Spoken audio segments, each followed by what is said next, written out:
energy. Greener living. It's not just a word. It's a philosophy which makes the human beings to take some steps towards their betterment of their environment. Like they can make few changes. It's not a big task they have to do. Like they can use CNG vehicles, public vehicles rather than using the vehicles of diesel and petrol.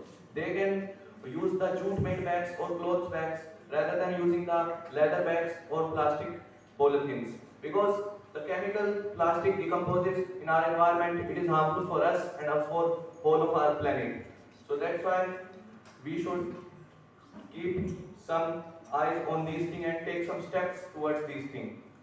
And we should also work on the policy, reduce, reuse, and recycle. Now, second point. Nowadays, resources are finishing day by day, but human wants are increasing day by day. So, for saving the resources, for betterment of our environment, we should use sustainable energies, or I would say renewable energies. Sustainable energy or renewable energy, it means that which we can use again and again, and it will not harm our natural resources. Means our natural resources will not be get expired by these things. These are like tidal energy, solar panels, and wind turbines. Tidal energy, solar panels, and wind turbines will help in decreasing the pollution because thousands of fossil fuels are burned for generating the electricity every day. With, and the gas they releases are harmful for our whole planet. But we can use the solar panels and the wind turbines to generate energy and we can get the better environment. Second, we will also conserve water by this because thousands of gallons of water is always wasted in producing the electricity every day in every corner of the world. But we can save our water also, like we can use the tidal energy and wind energy to produce electricity. So we have to not waste that water. We will save the water and produce energy.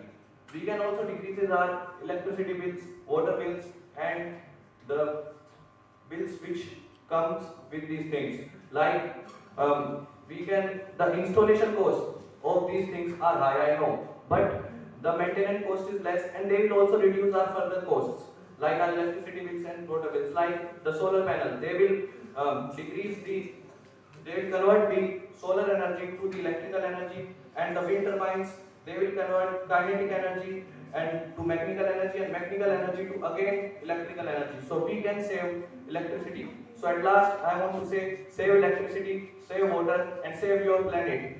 Thank you all of you. A very good afternoon to all present here. Respected teachers and my dear friends, my name is Ankit Singh. I am from DO General and going to give a point about regarding the disadvantage of this. Actually, the first disadvantage is that it requires a huge amount of land. For example, it takes 40 hectares of panel to generate 20 megawatt of energy, according to this generation of technology. मतलब हमारे इतने तो land भी नहीं है हमारे जितने हमको चाहिए, जितने लैंड हमें इंस्टॉल करने के लिए हम तो पहले ही ग्लोबल वार्मिंग से जूझ रहे हैं। अगर हम पेड़ काट के ये करते हैं तो हमारा सस्टेनेबल डेवलपमेंट होगा कैसे? हम तो एक चीज को नुकसान करके दूसरी चीज पे जा रहे हैं, तो ये हमारा सस्टेनेबल डेवलपमेंट कहाँ से आया? और दूसरा पॉइंट मैं बोला था ना, स्टिल जनरेट पॉल्यूशन। मुद्दे की बात ये है कि हम फॉसिल फ्यूल से बच के इसमें आ रहे हैं, लेकिन जो हमारा प्रोडक्शन बन रहा है, जो चीज हमारा प्रोडक्शन के लिए कॉस्ट आ रहे हैं, वो बन रहा है फॉसिल फ्यूल्स की वजह से। फॉसिल फ्यूल के जरिए ही वो बन रहे हैं, तो फॉसिल फ्यूल का तो कहीं ना कहीं हम यूज कर ही रहे हैं, तो वो कहाँ से हुआ? हमारा तो डेवलपमेंट आ ही नहीं है। अब दूसरी बात कि इसका कॉस्ट बहुत ज़्यादा हाई है। सब बोलते हैं कि सस्ता है, पर इसका इंस्टॉलेशन कॉस्ट ही इतना कैपिटल हाई है। और दिल्ली जैसे शहर में जहाँ की 2 यूनिट फ्री है, और जैसे मनीष भाई ने बताया कि गुजरात और तमिलनाडु में तो बहुत ज़्यादा है इसका इंस्टॉलेशन, लेकिन वहाँ केजरीवाल नहीं है ना, यहाँ केजरीवाल है। यहाँ 200 यूनिट लोगों को फ्री है, तो क्यों यहाँ शिफ्ट क्यों करेंगे लोग? जब 200 यूनिट को फ्री मिल रहा है तो केजरीवाल का हाथ तो है ही, तो क्यों यहाँ पे शिफ्ट करें? जब सरकारी शिफ्ट नहीं हो रही है, जब सरकारी इस पे ज़्यादा डिसीजन नहीं है, तो आम आदमी क्यों ये अपने पॉकेट से खर्चे करके यहाँ पे आए? Just my point, thank you.